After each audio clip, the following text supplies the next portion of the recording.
welcome to Unmasked, a conspiracy theory series. What's up, y'all? I'm Lil Red. I'm a political science major from Atlanta, Georgia, and I'm a freshman.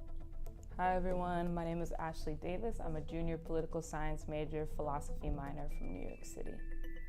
I read a couple articles online about the Pierre Lafont Plaza and how he basically designed the city. He was a Freemason, and he basically designed the layout of the city into like a pentagon type thing that points to the White House at the bottom. What I know about Pierre Lafont is also that he designed the Capitol here in Washington, D.C.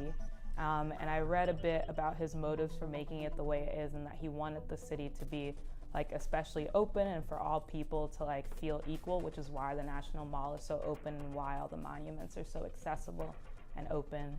And yeah, he was a Freemason though, that is real. Freemasons are a secret society that was formed a long time ago, I think in the 1700s, and some believe that they still have a lot of influence today over our government, our pop culture, how we think, what we do, etc.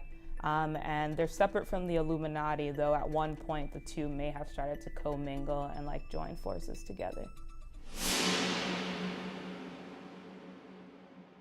Illuminati, whatever name you want to, put under the Illuminati, because I think the Illuminati operates under many names and many faces. That's the whole idea of the Illuminati. But if you historically look at it, DC is not set up in a grid. It's not set up so that you can move quickly through the city.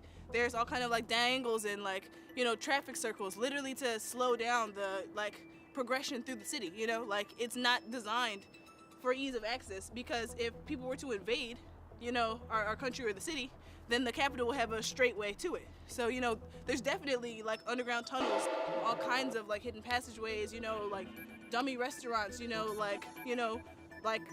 hollowed out sewers. This is the nation's capital. It's been that way for a long time. It has to be a conspiracy, because there's no way that just happens on accident.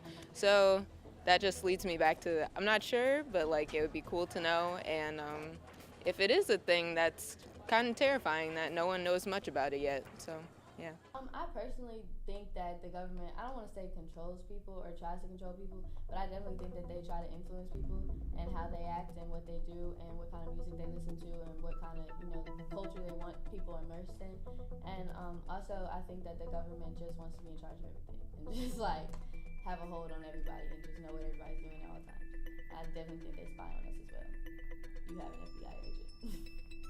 So I think the government definitely has a lot of reason to be controlling the population and the people who live here.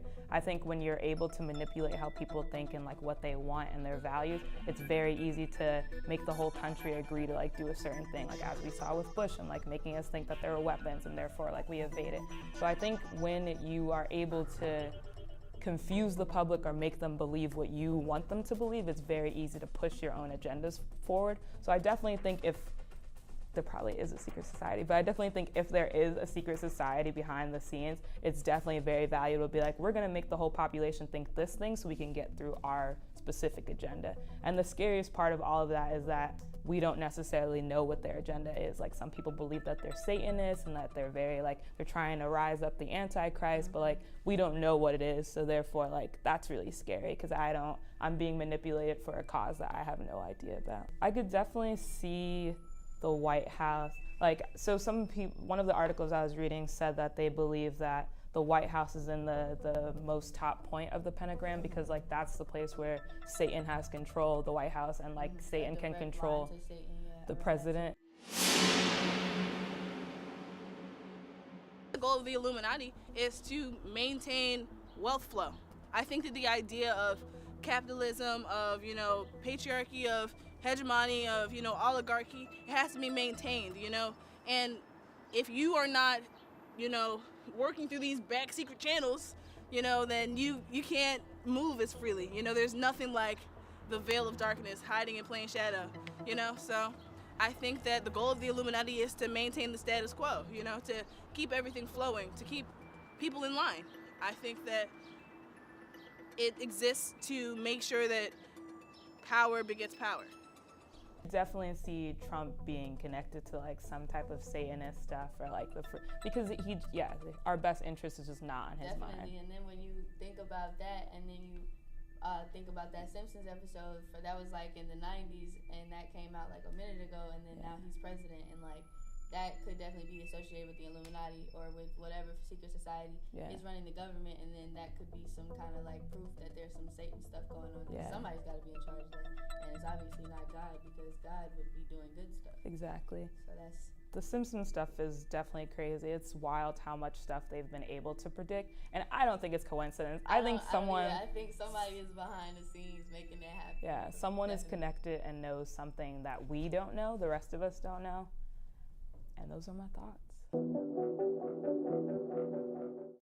don't think that the Illuminati is solely negative, but I do think that their agenda or whatever they're trying to push from behind the scenes might be different or conflict with my personal morals or something like that. Yeah, I feel like any organization who tries to manipulate people, no matter what their wants are, by itself, that's shady and wrong, because people should be able to think for their own, have their own ideas, and like do what they want to do. I definitely agree with you though that it could be good in some respects. Like when I think about or when I read about conspiracy theories about UFOs or like us having contacts with aliens and like them being here, I definitely think if a president came up and he were like, hey guys, just letting you know there are aliens, they're out there, everyone's gonna go crazy. Everyone's gonna freak out and be like, are they coming to kill us? Like what's going on? So I definitely get that certain things do have to be kept under wrap just because like the public can't handle a lot, and I do understand that. But the fact that it's been their organization and what they stand for has been secret for so many years doesn't make sense. And then at the same time, not even the big ones like, aliens existing, but even small stuff. Well, this is not small, but like Martin Luther King's assassination, like I definitely believe that the feds had something to do with that. And you see that a lot. Being at an HBCU, I'm just going to speak on the fact that like black people in general, when we try to rise up, they shoot us down every time. Like you saw that with the 1921 burning of Black Wall Street, all them people that were killed, all them businesses that were burned down, and stuff like that. So as far as like conspiracy theories with like deaths go, I definitely think that Martin Luther King, Malcolm X, even Marcus Garvey, I think that all of that stuff was definitely I agree. And there was definitely probably the Illuminati in the government because, like I said, they don't want black people to rise up.